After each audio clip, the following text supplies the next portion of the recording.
Kim Il-sung. Let us devote ourselves to the service for the masses of the people.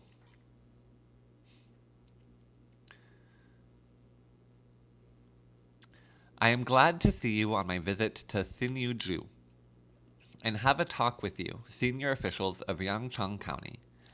I think you have gone to a great deal of trouble to deal with the complex problems in your county. It is very gratifying that the workers, peasants, and other people in this county have turned out with a greater awareness and in more solid unity to build a new country since the Ryanggampo incident. The recent student disturbances at the Ryanggampo was caused by the reactionaries. Members of such reactionary organizations as the Koryo Young People's Association and the Students' Association held at the instigation of the reactionary Democratic Party of South Korea what they called a public lecture to promote nation building for the purpose of divorcing the Communist Party from the masses. They agitated for mass opposition to the peasant struggle, for the sharecropping system by which tenants get 70% of the harvest and landowners get 30%, by slandering and abusing the Communist Party and the trade unions and peasants' unions, which are under the party's influence. But their scheme met with the protest and denunciation of the awakened masses at the lecture, and was frustrated. In spite of this, the reactionaries, with the aim of realizing their scheme by hook or by crook, instigated the innocent students to attack the buildings of the county's People's Committee and the county security station, and then to demonstrate. But the disturbance was immediately ended by the joint efforts of the broad masses, particularly the workers and the peasants. The whole of the Ryanggampo incident shows that any reactionary machination can be foiled by the united efforts of the people. You must learn a serious lesson from this student incident. Heighten your vigilance against any seditious moves of the reactionaries and firmly unite the masses. We now have a great deal of work to do. We have set up a democratic central government, reconstruct the damaged factories, enterprises, and educational and cultural institutions quickly, rehabilitate and develop the national economy and culture, and find a solution to the difficult food problem. A new democratic Korea can be successfully built only when the broad masses are roused to action. We can build a prosperous sovereign state quickly only when the people from all walks of life, who truly love their country, their nation, and democracy, stand together and work for nation building. Officials must acquire a correct style of work in order to energetically mobilize the broad masses for nation building. Only then can they establish close ties with the broad sections of the masses and rally them. You should know that the reactionaries can hatch a plot by taking advantage of a wrong work style of officials. Our officials are not bureaucrats, but the people's faithful servants. They must, before all else, respect the people and devotedly serve their interests and happiness. On my visit to Sinuiju, and here in Ryangchon County, I have found that some officials often infringe on the people's interests. Security officers here are said to have arrested and beaten some people because they have made some minor mistakes. They have made a very serious mistake.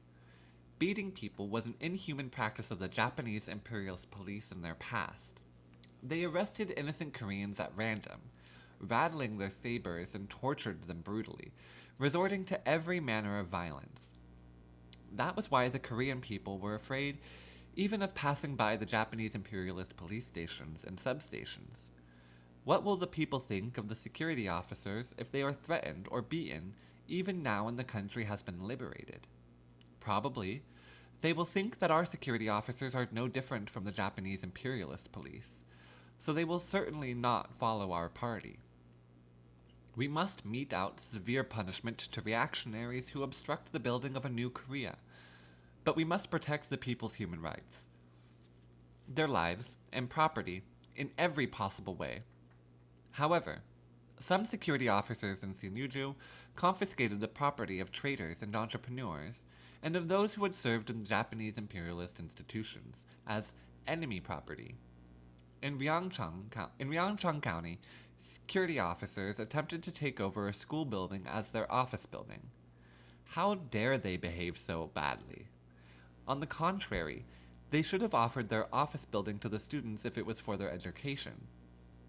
Judging from their attempt to take the school building by force for their office, it is clear that the security officers do not have the spirit needed to serve the people. Taking advantage of this, the reactionaries spread a false rumor that the Communist Party was taking the school building from the students to isolate the party from the masses, fanned the unenlightened students into unrest, and instigated them to go to extremes. Our officials must learn a serious lesson from this incident, refrain from any encroachment upon the people's interests, and resolutely combat such a practice. If they put on airs and behave arrogantly, as if they were officials of a feudal regime, and feather their own nests, blinded by greed for wealth, the officials cannot mix with the people or work successfully among the masses of all strata. Wherever they are, and whatever they do, they must lead a frugal, simple life, learn humbly from the masses, and behave politely. They must be honest and clean in and out of work. Officials must go among the masses and deal with all matters relying on them.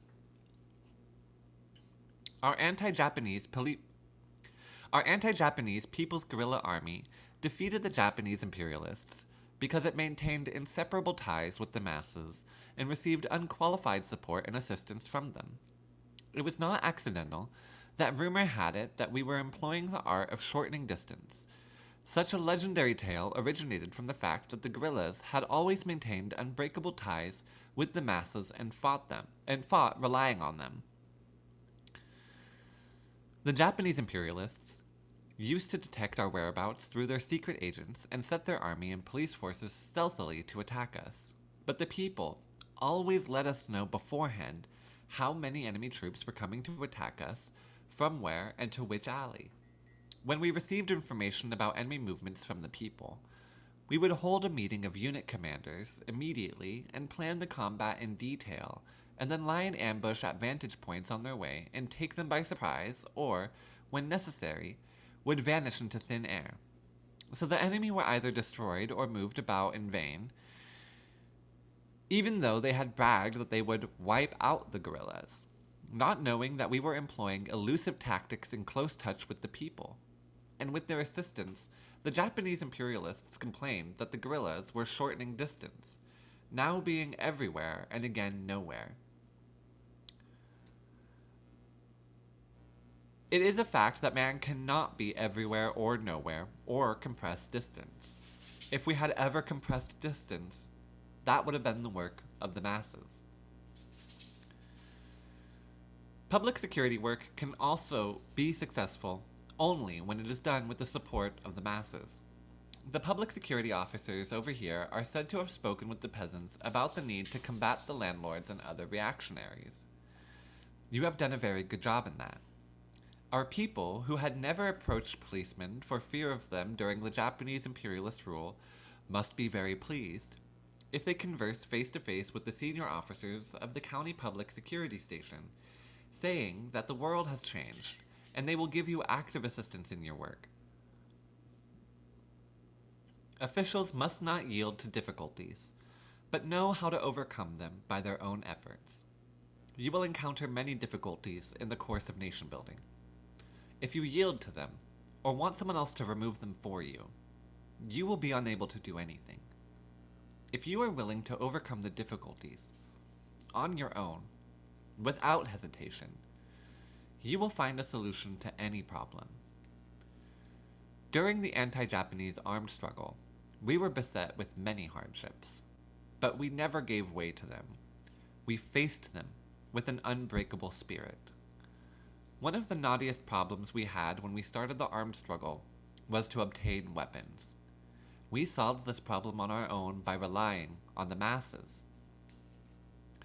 In order to acquire a correct style of work and mobilize the masses in nation building, you must firmly arm yourselves with the Marxist-Leninist ideology.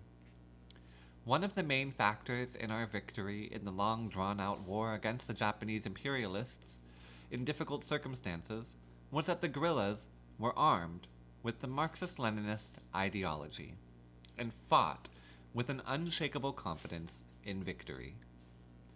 You must always strive to arm yourself with the advanced Marxist-Leninist ideology. I wish I could talk a little more spending a night with you, as you would like me to, but I have to leave you soon. I have an appointment to meet people elsewhere tomorrow. I hope you will work responsibly. Enjoy good health.